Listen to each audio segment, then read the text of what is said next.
the first 5 months of the year, I mean, we were in such a free fall from the performance of mortgage-backed securities that most investors and banks were just kind of ducking for cover, right? They're like, what do we do? How far is this going to go? And if I were to, give you my thoughts just based on me looking at, the performance of mortgage-backed securities, we've been pretty range bound since April 18th now, which means that's when the free fall stopped as far as the performance of mortgage-backed securities. So now we've got kind of like a head and shoulders pattern going now, and we've got a range.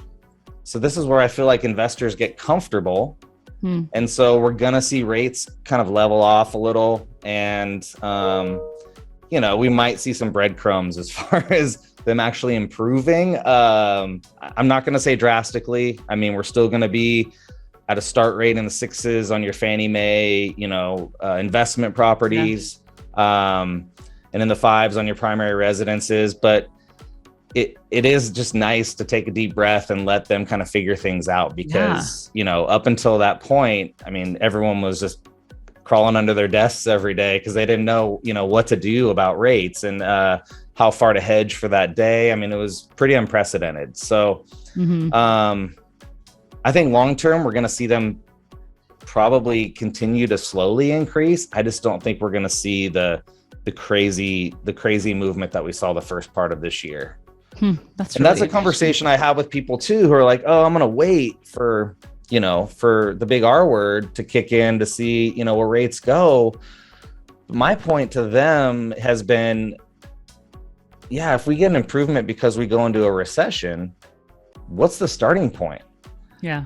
Today, if we're at 6 and we went into a recession, maybe we dip back down to 5%, 4.5%, God willing. But what if we're at 7.5 when that point finally starts and now we're coming back down to 6?